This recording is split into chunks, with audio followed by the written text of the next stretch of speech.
तो चलिए दोस्तों, अब हम इस बात को समझ लेते हैं कि why people lose money in trading. लोग ट्रेडिंग करके पैसा क्यों गवा देते हैं। वे कौन से कारण हैं जिसके कारण लोग स्टॉक मार्केट में ट्रेडिंग करके लॉस करते जाते हैं। तो इसका सबसे बड़ा और सबसे पहला कारण है जो हमें इस बाजार में दिखाई देता है, वो है गैम्बलिंग करने की प्रवृत्ति। जी हाँ, बाजार में सट्टा खेलने की प्रवृत्ति। कई लोग हैं जो इस बाजार में सट्टा खेलने के हिसाब से आते हैं और अपना सारा पैसा डुबोकर चले जाते हैं।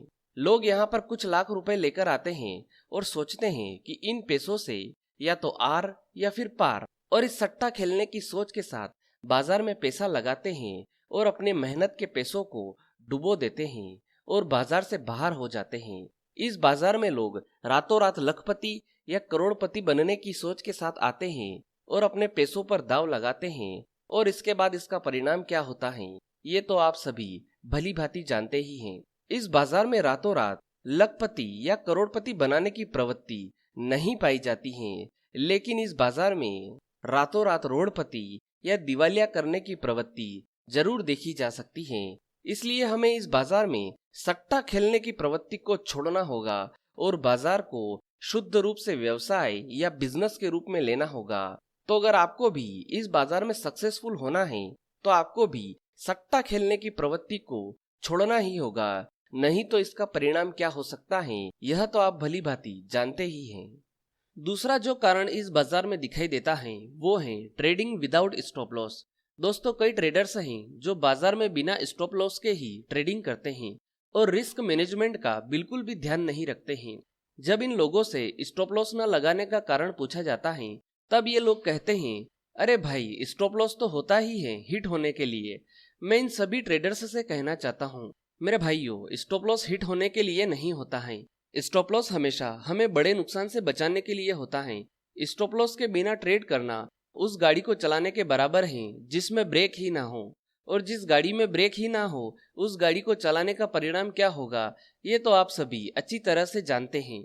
दोस्तों, बाजार में स्टॉप लॉस हिट होना बाजार का ही एक हिस्सा है, लेकिन स्टॉप लॉस लगाने की आदत से आप बड़े नुकसान से बच पाओगे। बस यहाँ पर जरूरत इस बात की दिखाई देती है कि आपको सही जगह पर स्टॉप लॉस लगाना आना चाहिए, जो कि 70 to 80% एक्यूरेसी के साथ ट्रेड में बना रहे, और स्टॉप लॉस लगाना उतना ही जरूरी है जितना कि गाड़ी में ब्रेक होना। इसके बाद तीसरा कारण जो दिखाई देता है इस बाजार में वो है ओवर ट्रेडिंग। दोस्तों, जो लोग बाजार में मार्जिन बेस्ड ट्रेडिंग करते हैं वो जल्द ही अपना पैसा डुबा देते हैं, क्योंकि मार्जिन बेस्ड ट्रेडिंग में आपको आपके कैपिटल से 4 गुना ज्यादा लिमिट मिलती है ट्रेडिंग करने के लिए, और इसी 4 गुना ट्रेडिंग लिमिट के चलते लोग अपना पैसा डुबा देते हैं। मार्जिन ट्रेडिंग में सबसे बड़ी समस्या यह है कि जैसे ही आपका कोई एक ट्रेड लॉस में जाने लगता है आपको अपनी सारी पोजीशन को स्क्वायर ऑफ करना पड़ता है, जिससे कि आपको लॉस उठाना पड़ता है। कुछ लोग एक दिन में ही करोड़पति बनने के चक्कर में धड़ाधड़ अलग अलग ट्रेड करते हैं और लॉस में चले जाते हैं। इसलिए हमेशा मार्जिन ट्रेडिंग से बच के रहना चाहिए और ओवर ट्रेडिंग को अवॉइड करना चाहिए। इसके बाद जो चौथा कारण है जो कि 90% ट्रेडर्स में देखा जा सकता है, जो कि है लैक ऑफ पेशेंस, मतलब कि धैर्य की कमी। कई ट्रेडर्स ऐसे होते हैं जिनको टेक्निकल एनालिसिस का अच्छा खासा नॉलेज होता है, लेकिन उनमें पेशेंस की इतनी कमी होती है कि टेक्निकल बाइंग या सेलिंग का संकेत दे उससे पहले ही वे अनुमान लगाने लगते हैं कि अब टेक्निकल बाइंग का या सेलिंग का संकेत देने वाला है, और टेक्निकल बाइंग या सेलिंग का संकेत दे उससे पहले ही बाजार में एंट्री कर लेते हैं, और अधिकतर उनका अनुमान गलत ही निकलता है और उनको लॉस झेलना पड़ता है। जब भी आप कोई ट्रेड ले उससे पहले टेक्निकल को पूरा बनने दे, उसी के बाद बाजार में एंट्री करें, और उसके बाद जब तक टारगेट या स्टॉप लॉस हिट नहीं हो जाता तब तक बाजार में पोजीशन को लेकर रुके रहें। बाजार से निकलने की जल्दी ना करें। जैसा कि हमारे यहाँ पर कहावत है, जल्दी का काम शैतान का। तो ट्रेड लेने के समय या ट्रेड लेने के बाद धैर्य रखें, और यही धैर्य रखने की प्रवृत्ति आपको आगे आने वाले समय में एक सफल और प्रोफेशनल ट्रेडर बनने में मददगार साबित होगा।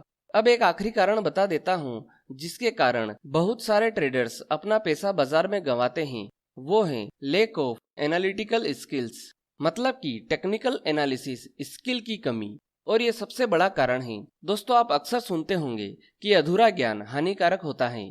और यहाँ पर ट्रेडर्स को टेक्निकल एनालिसिस का आधा अधूरा ज्ञान उनके लॉस का सबसे बड़ा कारण बनता हुआ दिखाई देता है, क्योंकि उनके पास प्रॉपर प्लानिंग और सेटअप नहीं होता है टेक्निकल एनालिसिस को फॉलो करने का। इसलिए वे टेक्निकल एनालिसिस फॉलो करते हुए भी लॉस में जाते हुए दिखाई देते हैं, और उसके बाद वे कहते हैं कि टेक्निकल एनालिसिस काम ही नहीं करता है और बाजार को कोसने लगते हैं।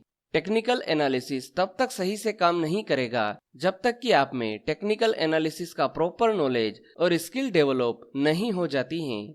लेकिन पहले आपको टेक्निकल एनालिसिस को सही ढंग से सीखना पड़ेगा, कुछ ट्रेडिंग डिसिप्लिन्स को फॉलो करना पड़ेगा, तभी टेक्निकल एनालिसिस आपको अच्छे रिजल्ट और रिटर्न देगा। तो दोस्तों, यहाँ पर हमने 5 अलग अलग कारण देखे जिससे कि ट्रेडर्स अपना पैसा लूज करते हैं, जिसमें सबसे पहला कारण था सट्टा खेलने की प्रवृत्ति, दूसरा कारण था ट्रेडिंग विदाउट स्टॉप लॉस, तीसरा कारण था ओवर ट्रेडिंग, चौथा कारण था लैक ऑफ पेशेंस और पांचवा कारण था लैक ऑफ एनालिटिकल स्किल्स। तो आप इन 5 कारणों का ध्यान रखेंगे और उसी हिसाब से ट्रेडिंग करेंगे।